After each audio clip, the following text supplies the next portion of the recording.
Hey Phantomaniacs, welcome to another needless unboxing. This one for the Bandai SH Figuarts.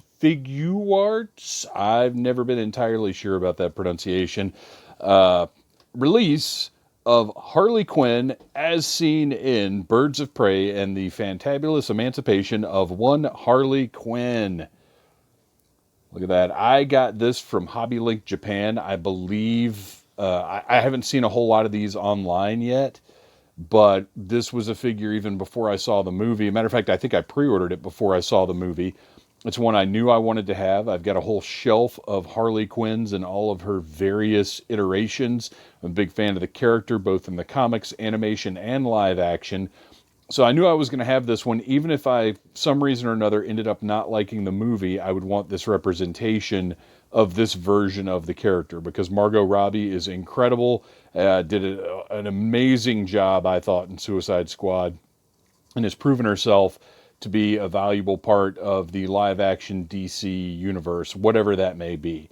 I have some other Bandai releases. I also have some of the Medicom Mafex releases of various other Harleys, and I got to say, they both have their appeal. Let's take a look there. In the packaging, I'm not sure about the faces. We'll open that thing up and see what they look like. But these are high quality. As a matter of fact, you can see right there that shiny little sticker. Quality. Tamashi Nations, I don't know. Quality, guaranteed. So you can see great packaging, really captures the spirit of the movie, the colorfulness. Oh, and by the way, I didn't mention, I loved the movie. I thought it was excellent. I saw it in the theater and just was really blown away by the progression of the characters and how everything went. And I've got my Steelbook Edition pre-ordered from Best Buy as we speak. I actually think it comes out, let's see, will this be today? I don't know. I'm not sure when this is going to go up, but I believe it's May the 12th. So let's go ahead and pull out our trusty 1964 box cutter and get right into this figure. Now, it's interesting, you know, most American figures that are boxed like this, like from NECA or whoever, would have the flap at the top and at the bottom, but here, this Japanese release is a side flap. So we'll cut right through that tape, safely secure our box cutter away, open it up and see what we've got inside this compact and attractive little box. All right, lots of, now as you may know if you've collected any Japanese figures, particularly from Bandai, they come with tons of extras, lots of cool extra accessories. They're very, very well articulated, packed with detail. So you can see lots of great stuff in here. 2 alternate portraits, Harley's signature hammer, roller skates, very, very cool, and then 6 alternate sets of hands. So let's just go ahead and pop this open. No tape on this because the way that this is designed is to keep everything secure without having any kind of like tape or anything, getting anything sticky. I'll set that aside. We're all done with these box parts here. This nice interior tray. No twist ties, none of those annoying plastic tabs that we have here in America. So let's pull out all of our, we've got roller skates, which is great, and I'm hoping that we get the actual roller derby Harley figure, because that was my favorite look from the movie. Now, surprisingly, the wheels don't actually roll. It's okay, though, because if they did, I think it would make the figure sort of difficult to stand up. So I do not have a problem with non-articulated wheels here, because I actually have a couple of roller skating Harley figures, believe it or not, and the rolling wheels make it hard to stand them up.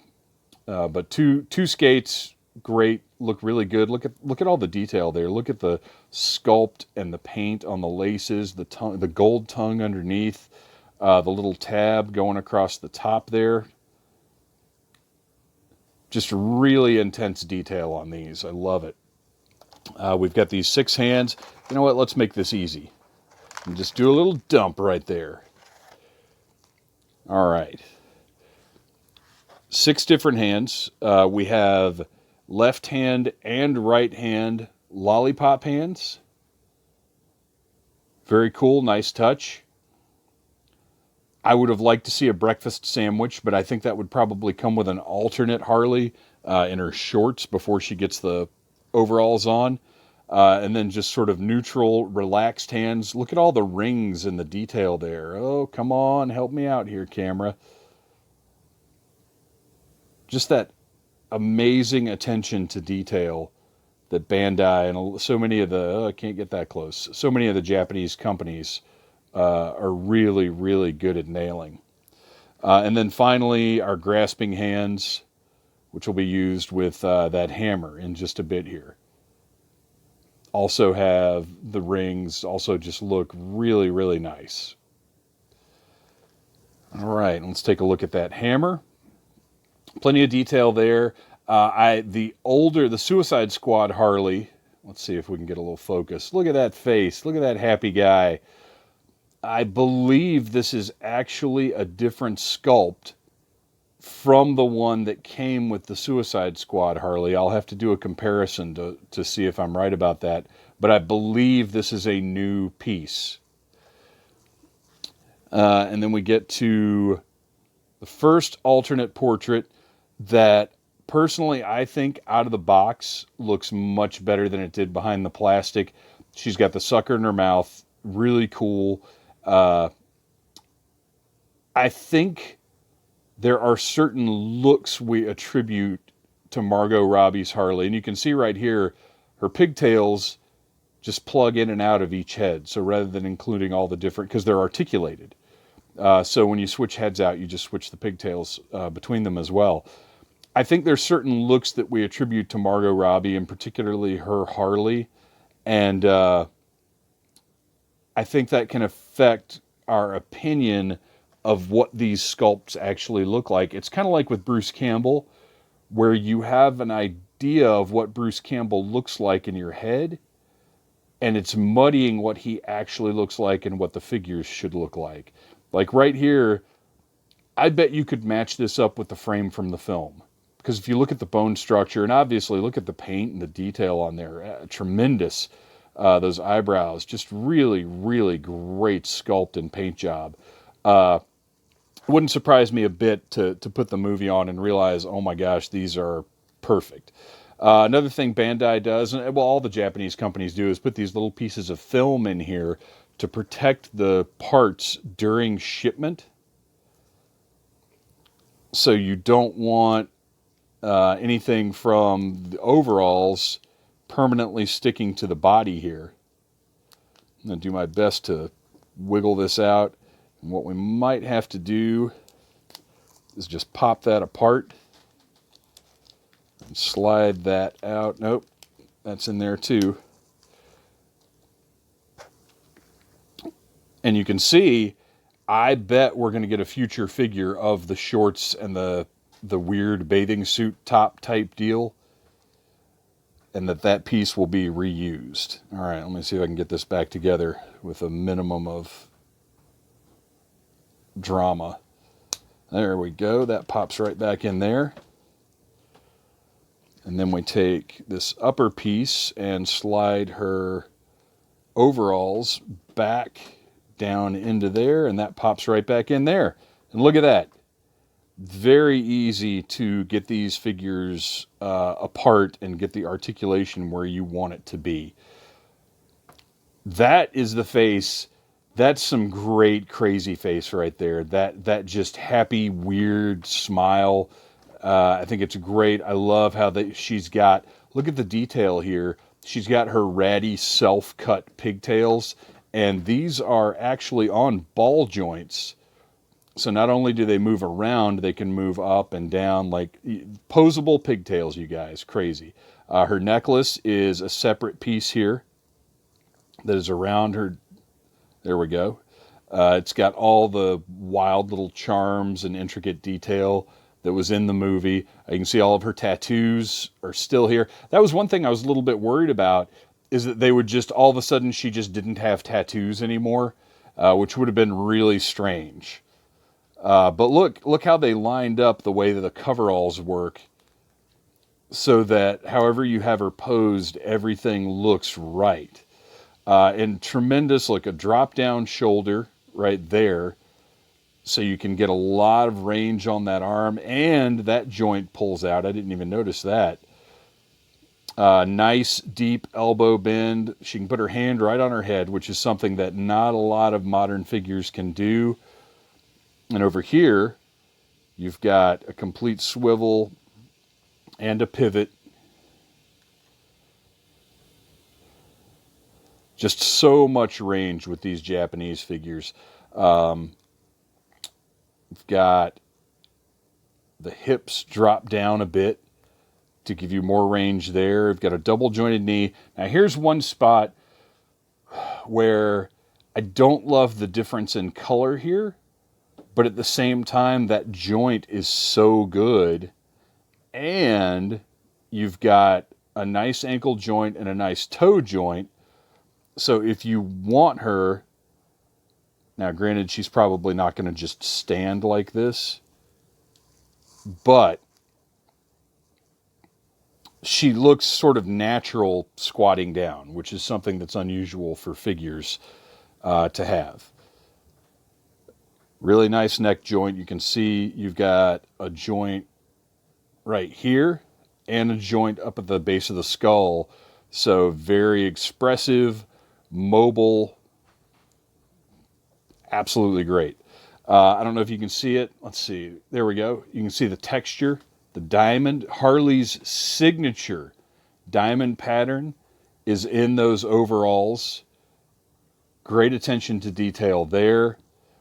Just really, really great looking figure. Again, once I got it out of the box, I was so much more impressed than in the box. Because once you get these things moving is when you can really tell what kind of great action figure you're dealing with. Now, I've got to check real quick because I'm kind of surprised about something.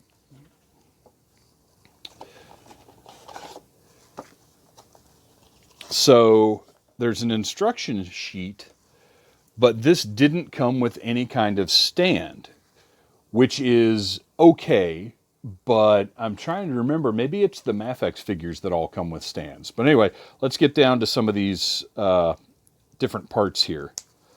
And just pop that foot right off, figure out which one of these is the left, which one is the right. I believe this is the right foot.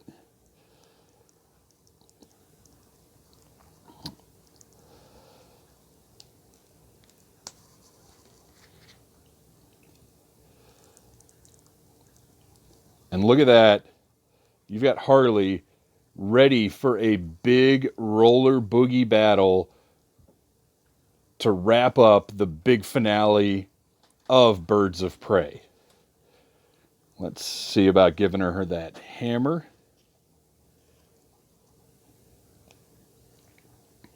One of the things that's a little frustrating to me usually about these Japanese figures is those pegs are so small and the joints move so easily. It's a little tough sometimes, there we go, to get those hands on just right. So that slides right into there. She holds it by the handle.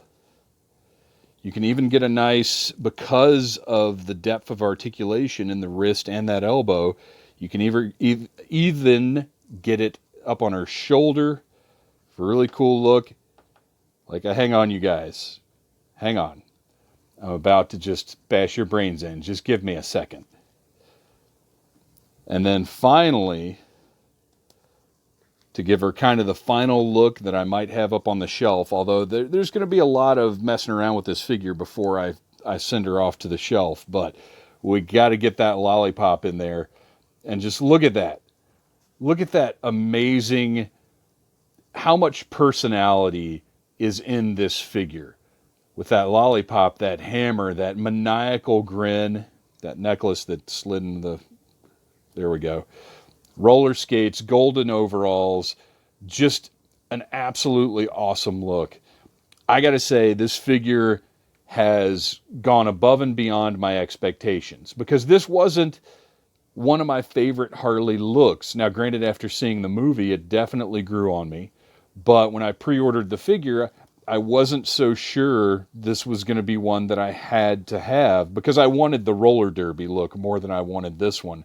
But now that I've seen the movie, now that I know the conclusion of it, this really is an awesome new look for Harley Quinn. And I can't wait to see what James Gunn and Margot Robbie do with the character in the new Suicide Squad movie. So there you go.